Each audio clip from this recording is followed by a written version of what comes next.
Today on the show, I'm happy to welcome Catherine Lucy. She's the founder and CEO of Solar Sister. They create light, hope, and opportunity for women in sub Saharan Africa. And she was just telling me an amazing story of one of the Solar Sister entrepreneurs. Can you share that with us? It's such a pleasure to be here today, and I'm happy to share a little bit about Solar Sister. And in particular, I'd love to tell you about Fatma, who's one of our entrepreneurs in rural Tanzania. She lives in a community of about 1,000 families, but they are spread out across a very flat savanna, kind of brush plain, right in the plains right behind or below Mount Kilimanjaro. So from her home, you can see in the distance the mountain. It's just absolutely beautiful. Several years ago, Fatma became a Solar Sister entrepreneur and made the commitment that she would bring light to every single home in her village. They currently lived in with just kerosene light, or at the time, they lived with just kerosene lighting their homes. And at nighttime, it's just pitch dark, pitch dark.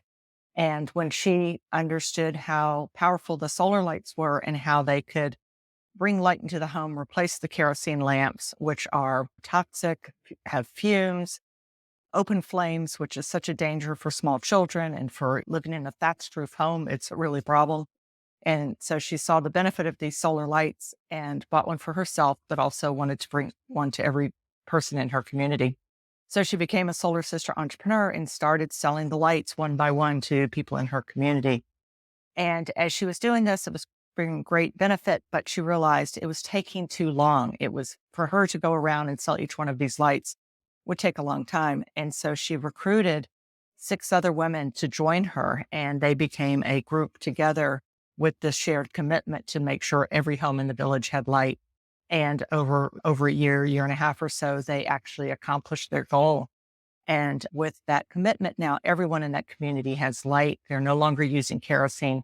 They're able to use the money that they used to spend on kerosene for much more productive uses. They can spend for their children's education or for healthcare or better food for the family or invest in their own farms. And the women themselves each earned income from selling the lights. And so Fatma and her band of merry Solar Sister entrepreneurs have all become really strong entrepreneurs. And so in addition to selling those lights to those families, they then realized, well, what next? And they started selling clean cook stoves that so people could cook at home using much less fuel, less wood that they gather, or less charcoal. Then they started selling to small home systems so people could upgrade from a simple light to a home system.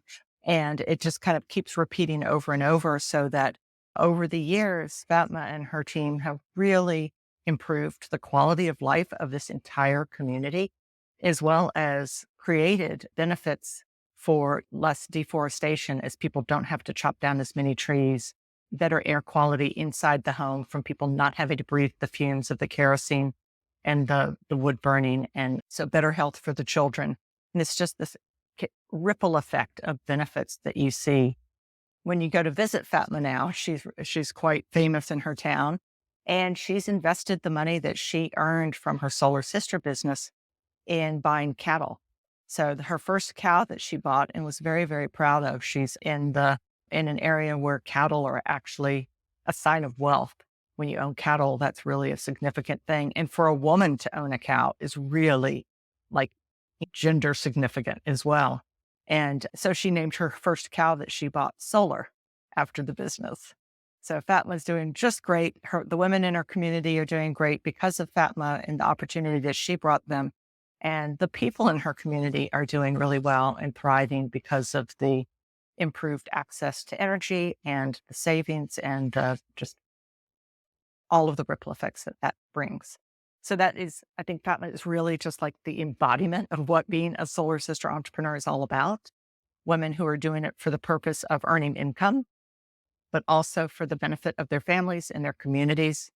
They become kind of evangelists for clean energy in these communities. And it's really, really something when you meet someone like Fatma with the amount of determination and enthusiasm that she has for bringing clean energy access to these remote communities across sub-Saharan Africa. It's great to hear about all that positive impact just from the start of switching from kerosene lamps to solar lights. Yeah.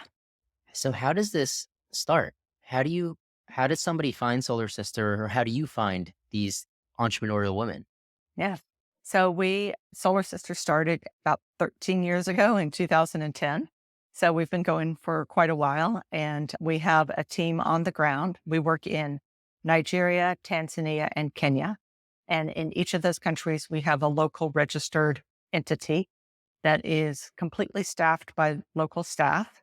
And they live throughout the country. So in Tanzania, we have a headquarters in Arusha, but we have business development associates who are our field teams on the ground throughout Tanzania, in almost every state, every province in Tanzania.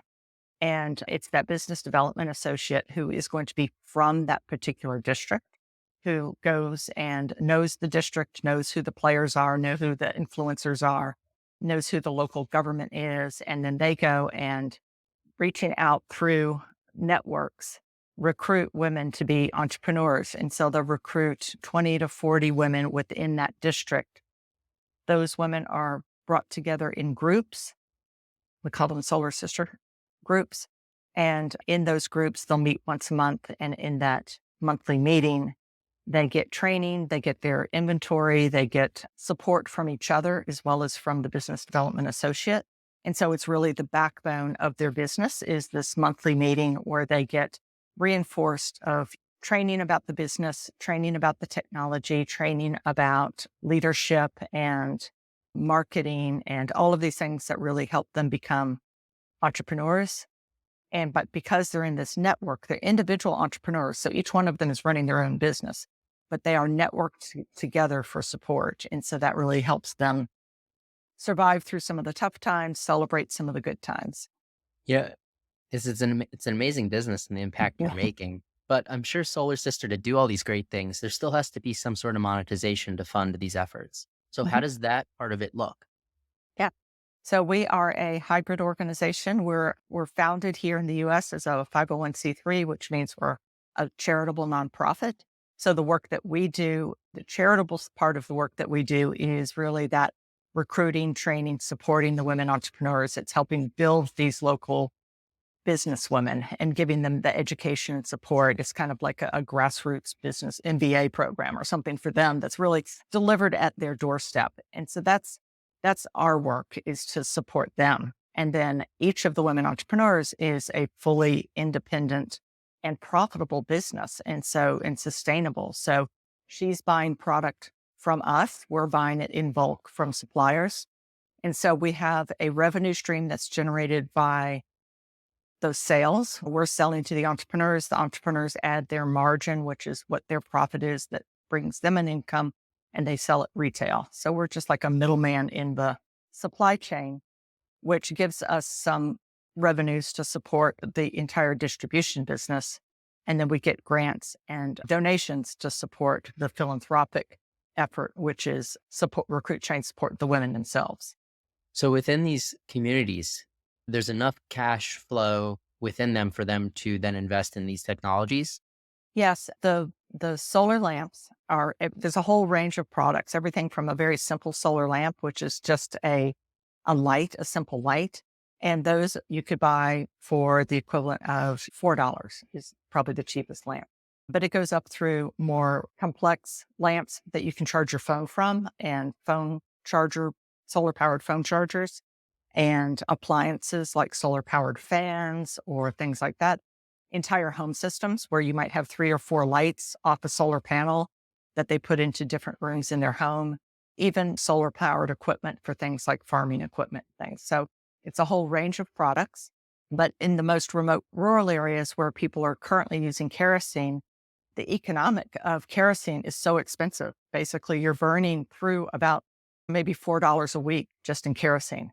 And so to think that you could buy one lamp, which is not only brighter and safer and not going to be spewing out toxic fumes into your baby's, lungs, but for $4, you could buy that lamp and then you would no longer have to be spending $4 every week for the kerosene. So it's not only $4 is an expense, but it's actually replacing an expense already. So they're net positive. And that benefit of not having to spend the money on the kerosene for the rest of the year, 51 weeks out of the year now, is a huge benefit for someone that's living on maybe $2 a day. So that's a lot of money for them. Where would you like to see this business go over the next few years? Yeah.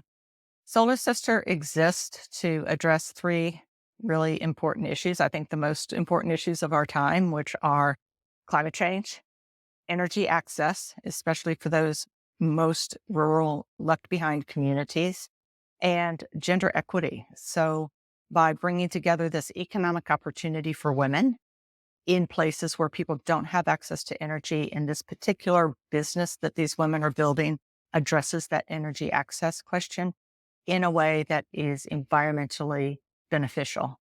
We're avoiding carbon emissions by replacing kerosene with solar light and at mass scale. I mean, it's each solar lamp is very tiny. Each cook stove is just one stove, but we have over 9,000 solar sister entrepreneurs bringing these products to. We've reached over 4 million people, and so even though it's one by one by one, it's a big impact on the environment. It's a big impact for women's empowerment. It's a big impact for energy access. And in sub-Saharan Africa right now, there's around 700 million people that don't have access to electricity. So our goal is we've reached 4 million. So we've made a tiny drop in that bucket, and our goal is to really, really make a change there. And us, along with others, we're not going to be able to do this ourselves, all by ourselves. But I do think that Solar Sister has made a big impact and is going to our goal is to really make a change there. If you can change one life, you're making an impact, and you've touched 4 million. Yeah. Yeah. That's Right. something to be proud of. Yeah. I balance between looking at the numbers, and I'm a bit of analytics and things like that really appeal to me. So looking at the impact on a numbers basis, thinking about the 4 million people, thinking about all of you is really important. But what really gets me up in the morning, the thing that makes this all worthwhile is the impact on a single life. When you meet a Solar Sister entrepreneur, you see how her life has changed. You meet someone like Fatma and realize not only has she changed her life, but lives in her entire community. And that's the part that is the most important. The numbers help give you a shape of just how big that is. But the numbers without that story of Fatma, understanding, another woman that became a Solar Sister entrepreneur, and it allowed her to work in the evening. She's a basket weaver. But of course, she couldn't do much basket weaving during the day because she was taking care of the farm and the children and things like that. And so she would do her work in the evenings, but she was not able to do much work when she's just working by a candle or a kerosene lamp. And so once she had the solar lamp and started making her baskets, she's now gone on and been able to really expand that business and has gotten national recognition for the beautiful baskets that she weaves. And so it just giving people the opportunity for them to meet their own goals in the way that most suits them. I wouldn't have ever imagined that becoming a nationally known basket weaver was something that I was going to help somebody to do. But it's because access to energy is this very essential, but it's such a building block for people's lives.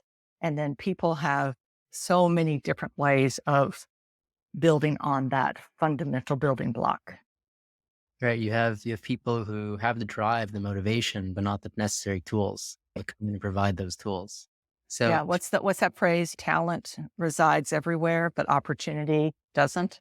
So if we can at least provide a little bit of that access to opportunity, it's just incredible what that releases. So, Catherine, if one of our listeners wanted to learn more about Solar Sister or get in touch with you, how could they do so? Yeah, so you can follow us on Facebook or Instagram. On Instagram, we're I Am Solar Sister, and on Facebook, we're Solar Sister, or Twitter, Solar Sister. You can also check out our website, which has some amazing stories of more women like Fatma. It has all of the impact numbers. It has all of the geeky financial stuff that you want to dig into, and that's www.solarsister.org. Well, thank you, Catherine, for coming on the show. And thank you, everybody, for listening to another episode of Failing to Success. Make sure to subscribe. I'm your host, Chad Kalecki, and we'll see you next time.